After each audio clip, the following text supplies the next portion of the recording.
حضور پاک صلی اللہ علیہ وسلم نے اپنے ہر امتی کو داعی بنایا، یعنی صفات والا بنایا۔ صحابہ سارے کے سارے صفات والے تھے۔ اس محنت سے جو اللہ نے نبیوں سے لی، اگر اس محنت کو سیکھتے ہوئے کیا جائے، کیونکہ ہمیں تو سیکھنا ہے، ابھی ہمیں کرنا کہاں آتا ہے، ہم صفات والے کہاں ہیں؟ یہ تو صفات والوں کی محنت ہے۔ اللہ تعالیٰ اس کام کو اس سے لیں گے جس میں صفات ہوں۔ اللہ صفات والوں سے قبول فرماتے ہیں۔ ہر عمل اللہ کے یہاں اس وقت قبول ہوگا جب وہ صفات والا ہو۔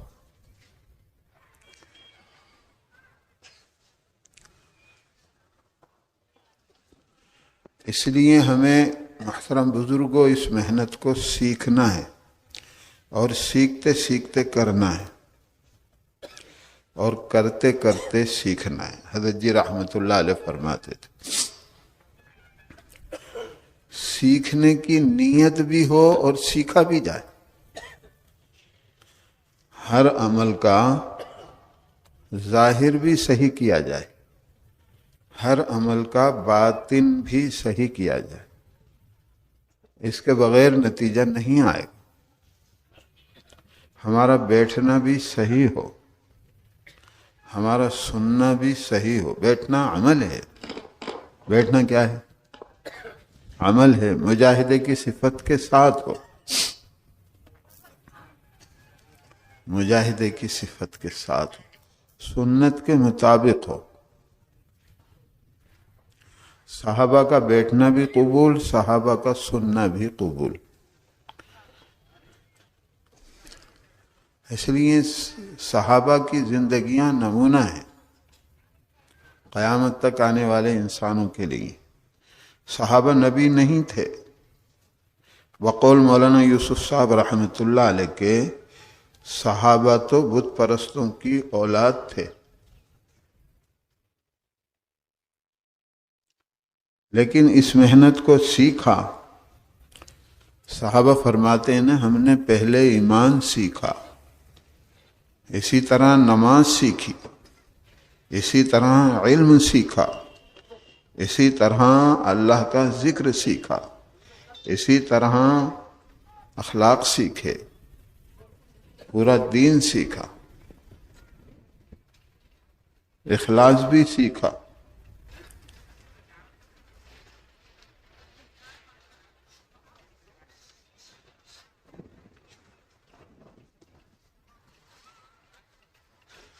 شہید سخی قاری والی حدیث ان کو سنائی جو کامل اخلاص والے تھے۔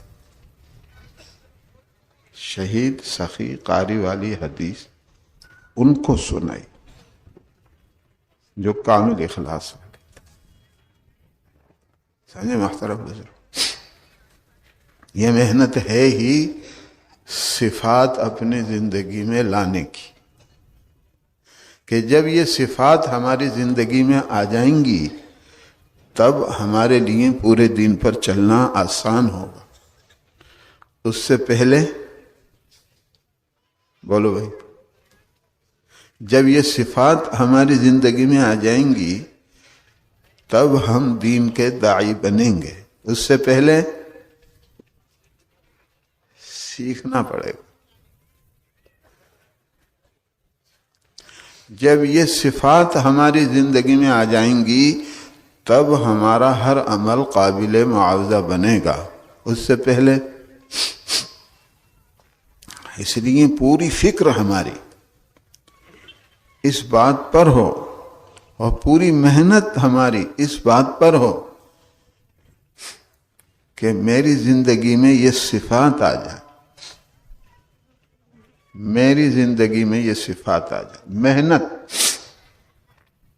صفات ہی کو زندگی میں لانے کی ہے۔ اور اللہ نے، بھائی دیکھو، محنت حضور پاک صلی اللہ علیہ وسلم کی وجہ سے اللہ نے اس محنت میں اثرات بہت ہی زیادہ اللہ پاک نے اس محنت میں اثرات رکھے ہیں. یعنی ہر عمل پورے عالم پر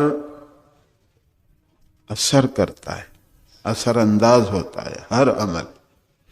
مولانا الیاس صاحب رحمۃ اللہ علیہ کا فرمانا، یعنی دین کا عمل بھی اور دین کی محنت کا عمل بھی.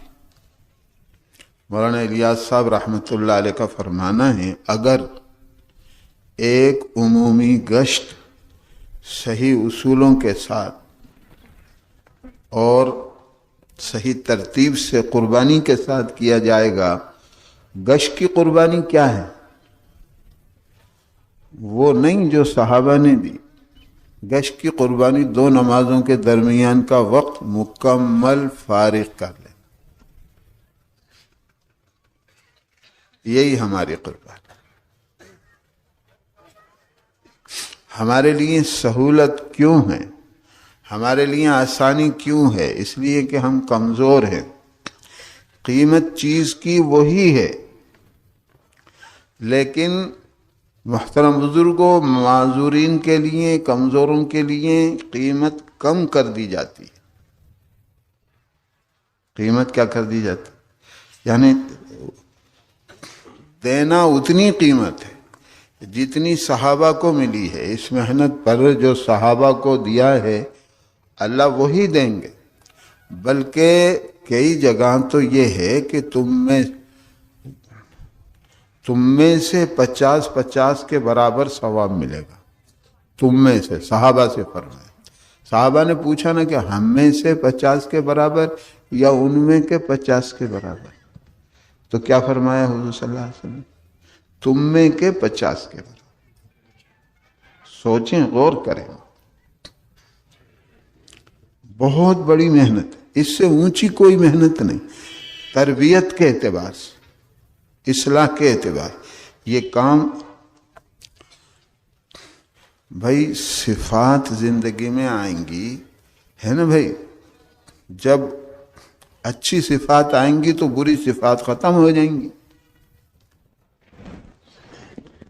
اجالا آئے گا تو اندھیرا خود بخود ختم ہو جائے گا. ان الحسنات یذہبن السیئات، نیکیاں برائیوں کو ختم کر دیتی.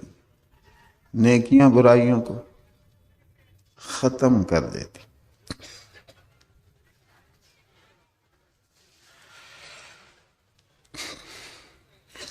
ہمارے لیے بہت آسان ہے مسجد وار محنت. کیسی محنت؟ مسجد وار محنت. محنت چونکہ اجتماعی ہے، اصل محنت اجتماعی ہے اور انفرادی بھی ہے. اصل محنت اجتماعی ہے. اس کے 2 رخ ہیں. ایک نقل و حرکت والا اس لیے ہے کیونکہ یہ محنت عالمی ہے. کوئی چیز نقل و حرکت میں ہوگی نا تو وہ عالمی بن جاتی ہے.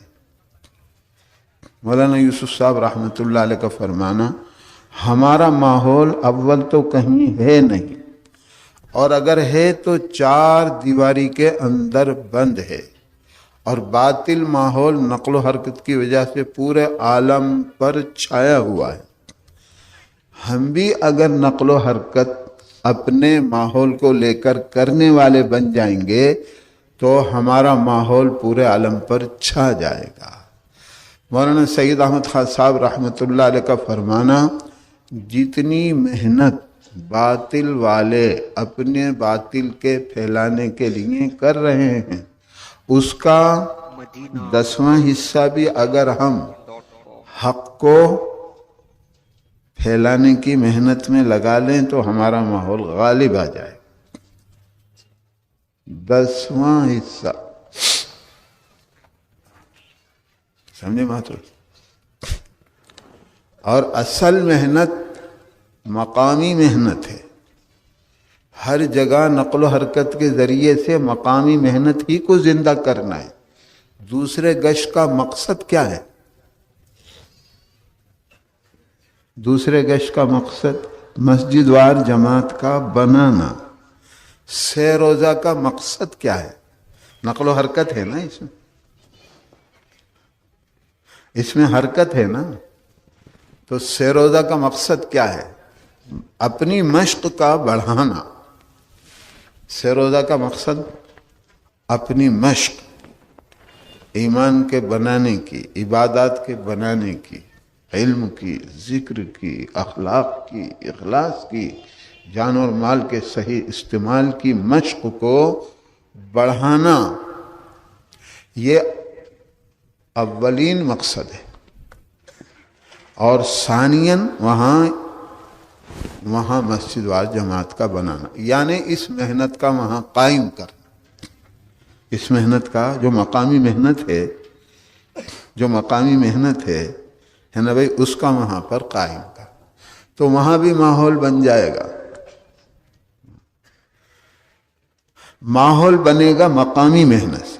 مدینہ طیبہ میں ماحول کیسے بنا؟ کون سی محنت سے بنا؟ 24 گھنٹے مسجدیں کون سی محنت سے آباد ہوں گی؟ مولانا یوسف صاحب رحمۃ اللہ علیہ کا فرمانا. دیکھو بھائی،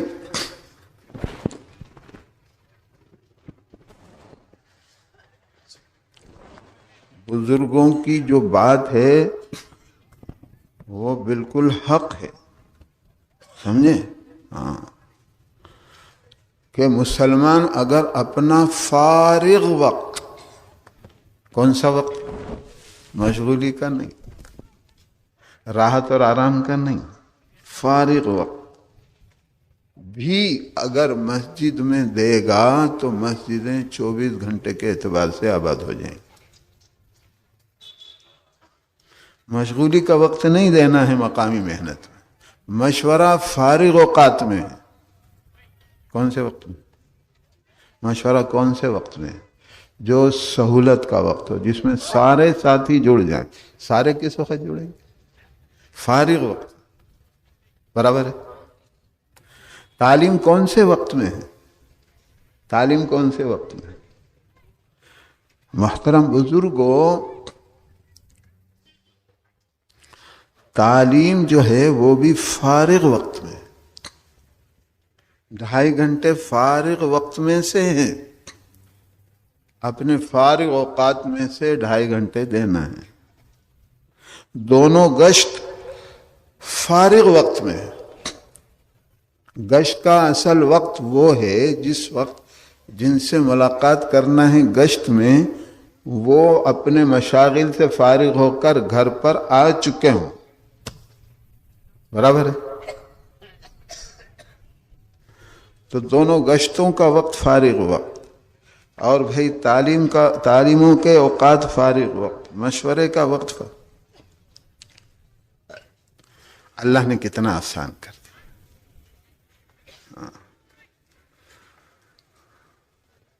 اللہ نے کتنا آسان کر دیا. محترم بزرگ، اب یہ ہے کہ بھائی حضور پاک صلی اللہ علیہ وسلم کی ختم نبوت کے طفیل اللہ نے جو نبیوں والی محنت دی ہے، اگر اس کے لیے ہم صحیح ترتیب سے 40 دن بھی لگا دیں گے اس مقامی محنت سے، مہینے کے 3 دن، ہفتے کے 2 گشت، گھر کی مسجد کی تعلیم صحیح ترتیب سے سیکھتے ہوئے آداب کو. ہاں بھائی، پوچھا تھا کہ بھائی ملاقاتوں کے بعد میں مسجد میں کیا سیکھا جائے؟ بھائی ہر عمل کے آداب سیکھے جائیں. ایک ادب سیکھ لیا جائے. ایک ادب 1 منٹ میں سیکھیں گے. اتنا بھی ہم سے نہیں ہو رہا، میرے سے نہیں ہو رہا. اللہ مجھے معاف فرمائے. ایک ادب سیکھیں، ایک بات سیکھیں. دین کی ایک بات سیکھ لیں، دین کی محنت کی. دین کی محنت کے اعمال بھی دین ہی ہیں. کیا ہے بھائی بولو؟ دین تو پورا کا پورا ادب ہے. تھوڑا سا وقت سیکھنے میں لگائیں بھائی، جو اپنی ضرورت ہے. الاہم فالاہم، سمجھے نا بھائی؟ علماء سے پوچھ لو. جو سب سے زیادہ اہم چیز ہے اس کو پہلے سیکھا جائے، اس کو سب سے پہلے سیکھا جائے۔ ہمارے 6 روزہ اگر صحیح لگیں، ہمارا دوسرا گشت اگر پورے آداب کی رعایت کے ساتھ ہو تو ایک مسجد بھی بعض اعمال والی باقی نہیں رہے گی۔ 6 روزہ اگر صحیح ترتیب سے لگے تو دوسرا گشت اگر صحیح ترتیب سے ہو تو دوسرے گشت کے ذریعے سے بعض اعمال والی مسجد نہیں بنے گی، بعض اعمال والی مسجد نہیں بنے گی، 5 اعمال والی بنے گی۔ 3 دن اگر صحیح ترتیب اور اصولوں کے ساتھ ہو، بعض اعمال والی مسجد وار جماعت بنے گی نہیں۔ وہ تو ہم اپنی ترتیب جب لگاتے ہیں نا تو بعض اعمال والی بنتی ہیں۔ ہم صحیح ترتیب سے گشت نہ کریں، ہم صحیح ترتیب سے 6 روزہ نہ لگا۔ اچھا، جب محترم بزرگوں ظاہر کے اعتبار سے نتیجہ نہیں آئے گا تو باطن میں کیسے آ جائے گا نتیجہ؟ بولو، باطن کیسے بن جائے گا؟ اصل مقصود تو باطن کا بنانا ہے، اصل مقصود اس کے لیے ظاہر ہے۔ حضور صلی اللہ علیہ وسلم کی مسنون دعاؤں میں ہے نا، اللہم اجعل سریرتی خیرا من علانیتی، میرے باطن کو میرے ظاہر سے بہتر بنا، اور میرے ظاہر کو بھی بہتر سے بہتر بنا دے۔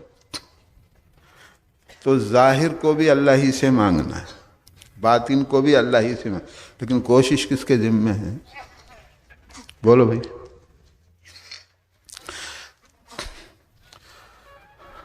اتنی آسان محنت زندگی کے بنانے کی، محترم بزرگوں، یہ مسجد وار محنت عالمی محنت ہے۔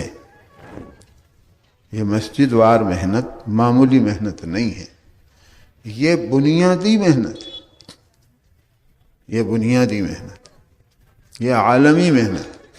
سارے عالم کے انسانوں کی ہدایت اس میں چھپی ہوئی۔ ہماری زندگی بنے گی نا تو سب کی بن جائے گی، ہماری زندگی بنے گی تو۔ محترم بزرگوں، صحابہ جہاں بھی تشریف لے گئے، بھئی یہ صحابہ والا کام ہے نا، کون سا کام ہے؟ کون سا کام ہے؟ مولانا ریاض صاحب رحمۃ اللہ علیہ کا فرمانا، یہ قرن اول کا ہیرا ہے نا؟ ہاں تو بھائی اثرات اس میں اللہ نے وہی رکھے، گو بھائی قربانی اللہ نے وہ نہیں رکھی ہے، آسان راستہ اللہ نے ہمیں دے دیا ہے، آسان سے آسان راستہ، اس پر ہمیں جمنا ہے۔ اس سے ہمارے اندر پوری جان، پورا مال اللہ کی امانت سمجھ کر، اور بھائی اللہ کے حکموں پر اور جناب رسول اللہ صلی اللہ علیہ وسلم کے طریقوں پر لگانے کی استعداد اللہ پیدا فرما دے۔ اگر ہم اس محنت کو سیکھتے ہوئے کریں، پابندی سے کریں، کتنے بھائی کیسے کریں؟ اللہ مجھے بھی توفیق عطا فرمائے، ہاں اللہ تعالیٰ مجھے بھی توفیق عطا فرمائے۔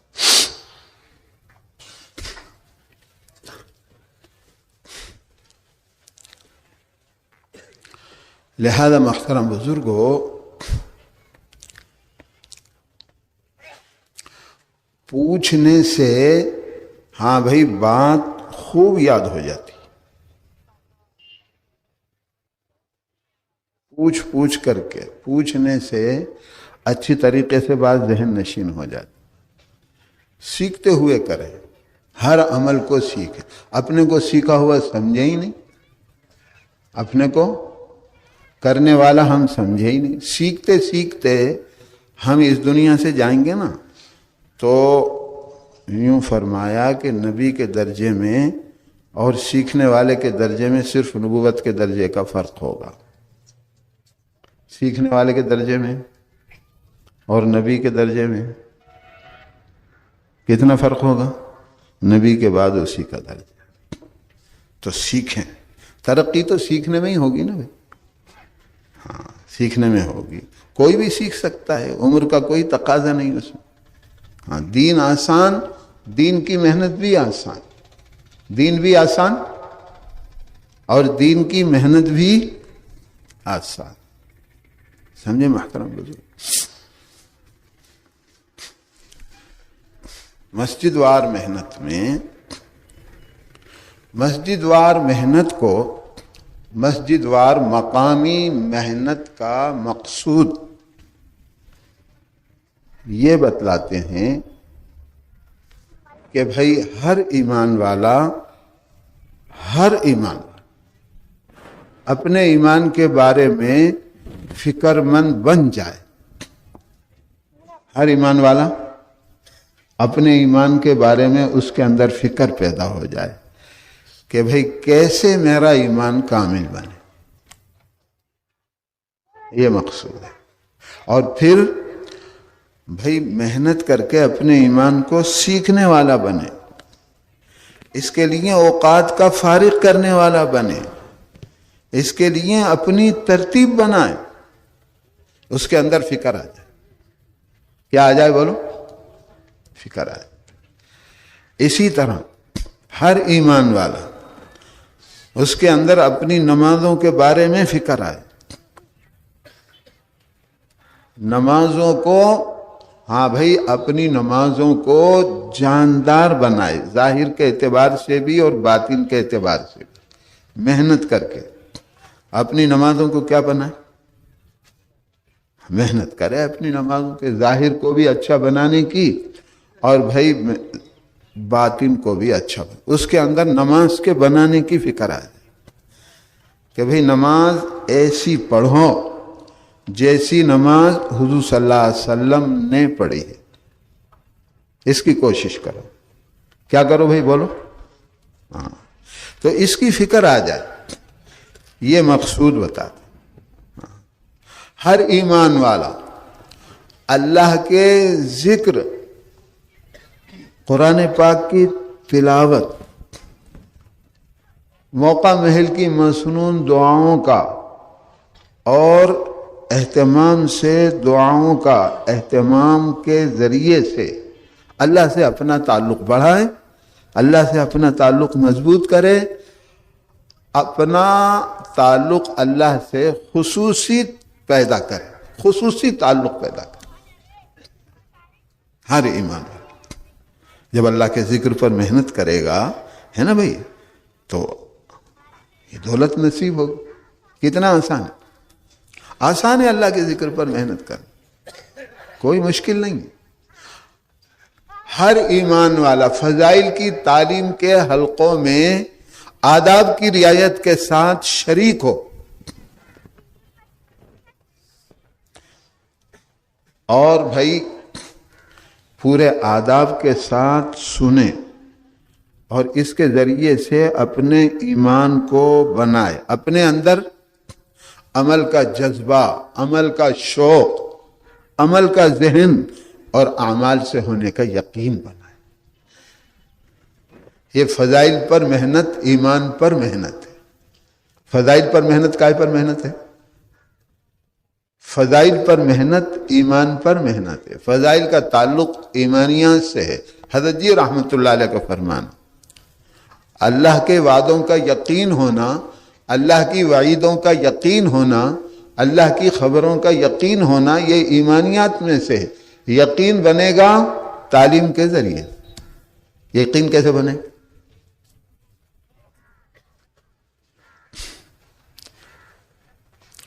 لیکن محترم بزرگوں, ان سارے اعمال کو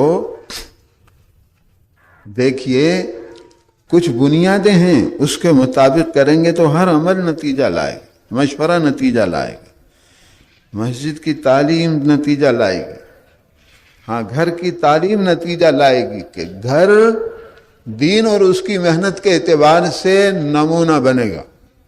گھر کی تعلیم گھر میں یہ نتیجہ لائے اگر صحیح ترتیب سے تعلیم. تو ہماری ضرورت ہے, ہماری ذمہ داری ہے, ہم نہیں کریں گے تو کون کرے گا؟ بولو بھائی، جواب تو ہمیں ہی دینا پڑے گا نا. جواب کس کو دینا پڑے گا؟ بولو بھائی. ہاں تو ہمیں کرنا ہے. مسجد کی تعلیم اور گھر کی تعلیم دونوں ملا کر کے ہمارا ایک عمل ہے. اگر گھر کی تعلیم میں ہاں بھائی ہم سے ہماری کمزوری ہے تو ہمارا عمل ناقص ہے، ہمارا عمل ادھورا ہے.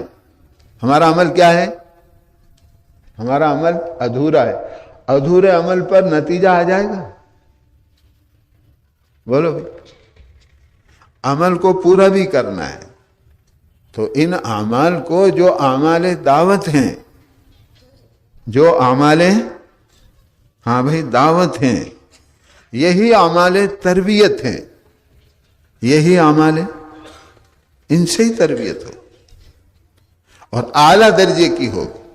شرط یہ ہے کہ بھئی عمل جو ہے نا اہتمام کے ساتھ. محنت کیسے ہو بھائی؟ بولو. ناغہ نہ ہو، ناغہ نہ ہو، اہتمام کے ساتھ ہو، پابندی کے ساتھ. اب آئے گا نتیجہ. اہتمام عمل پر اللہ کا وعدہ ہے. اہتمام عمل پر اللہ کا وعدہ ہے. محنت جو ہے، ہاں بھائی دیکھو، محنت جو ہے وہ پوری ہو، ادھوری نہ ہو کہ مسجد کی تعلیم 10-15 منٹ ہو جاتی ہے. نہیں بھائی، گشت ادھورا نہ ہو. کیسے؟ اسی لیے تو نتیجہ نہیں آ رہا محترم بزرگ. گشت تو کر رہے ہیں، گشت تو کر رہے ہیں، لیکن بھائی پورا نہیں ہو رہا، ادھورا ہو رہا ہے. دوسرا گشت بھی جو ہے نا غائب ہو جاتا ہے، یا ہوتا ہے تو بالکل ہاں بھائی ادھورا. اس لیے اس کی فکر کرنا ہے. ہر عمل ہاں بہت زبردست نتیجہ لائے. وہ میں عرض کر رہا تھا کہ مولانا الیاس صاحب رحمۃ اللہ علیہ کا فرمانا کہ ایک عمومی گشت اگر صحیح اصول ہے نا بھائی، اور جو ہے قربانی کے ساتھ کیا جائے گا، صحیح ترتیب اور اصولوں کے ساتھ اور قربانی کے ساتھ کیا جائے گا، تو عالم کے باطل کی جڑوں کو کاٹے گا. پورے عالم پر اثر انداز ہر عمل ہو، ہر عمل ہر عمل ہو. ہمیں اللہ نے ایسی دولت دی ہے. نہیں کوئی سو تو نہیں رہا نا بھائی؟ مجھے تو کوئی نظر نہیں آ رہا. اگر کوئی بھائی سو رہے ہوں تو اپنے پڑوسیوں کا بھی خیال کرو. ایمان والا جو اپنے لیے پسند کرتا ہے نا، وہ اپنے بھائی کے لیے پسند کرتا ہے کہ نہیں؟ ہاں یہ کوئی برائی کی چیز نہیں ہے کہ بھائی نیند آ رہی ہے. بھائی یہ تو ہے، بھائی نیند تو آئی، لیکن اس کو بھائی ہٹانے کا، اس کو بھگانے کا بھی طریقہ ہے کہ نہیں؟ اس لیے دیکھو مجاہدے کی صفت کے ساتھ بیٹھیں گے تو نیند نہیں آئے گی. کیا نہیں آئے گی؟ نیند نہیں آئے گی انشاءاللہ تعالی. اس لیے ذرا اپنے ساتھیوں کو بھی ہے نا بھائی، اگر ایسا ہو، دیکھو اس طرح